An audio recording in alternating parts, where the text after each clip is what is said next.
You've given him a B+ for his efforts. Why? Well, let's talk about the stuff I like, which is most of everything. He's done a really, really good job on the border. They've already started deportations. People have started self-deporting, which Democrats didn't think would actually happen. But people who are here illegally have decided to go back to the countries they're from, largely Mexico.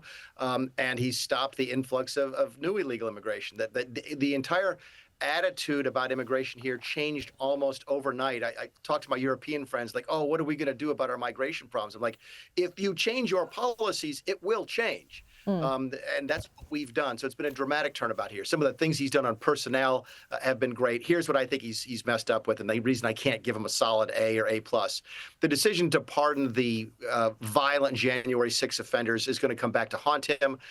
It's one of those things, I think, that instead of now talking about the bizarre pardons that Joe Biden gave out the door, everybody's talking about how a Republican president pardoned people who attacked police officers.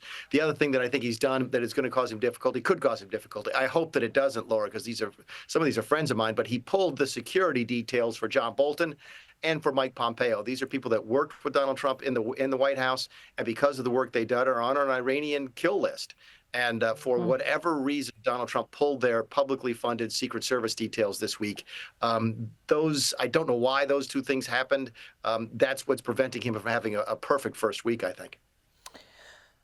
Yeah, I think what Donald Trump has done effectively is proven to people once again that governments can be effective. I think this is true of many democracies, and definitely here in Australia, Mick, that the tinkering around the edges really frustrates people in a cost of living crisis when people feel like that they can see the things that need to be changed, but no one is willing to do it. Is that the sentiment there in America? Very much so. It's an entirely different attitude towards the government right now. I'm on a television network here in the U.S. where they pair me regularly with Democrats, and I become friends with many of them. And I can't tell you the number of them who've told me, boy, I wish when our people won, they would act as decisively as Donald Trump does. Yeah. He's actually following through on what he said he would do in the election. Ordinarily, politicians, and I used to be one, you sort of promise what you hope you can deliver, and then you sort of get there and you're like, well, I can't do that, but I'll try something else. Donald Trump is doing exactly what he said he is going to do. He fired a bunch of inspector generals this week when he was accused of breaking the law by the Senate, who he said the Senate said he's supposed to give 30 days notice. The administration came out and said, you know what, we think that law is unconstitutional. Let's go to court. We'll fire everybody until then. So it's been an interesting sort of change of attitude about how to run a government, and even the Democrats are noticing. Yeah, that's right.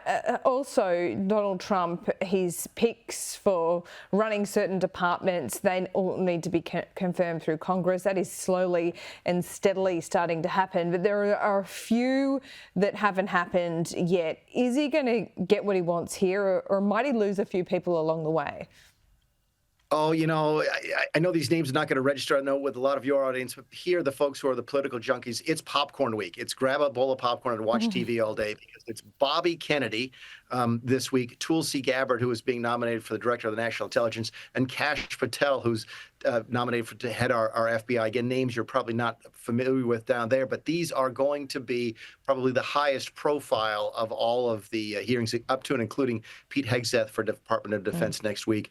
I'm particularly interested in watching the RFK Bobby Kennedy hearing this week. He is liable to say anything at any time at anybody, and that makes for good television. Yeah, it certainly does, Mick. Those names are very familiar to this audience, I can tell you that much. Thanks so much. We'll see you soon.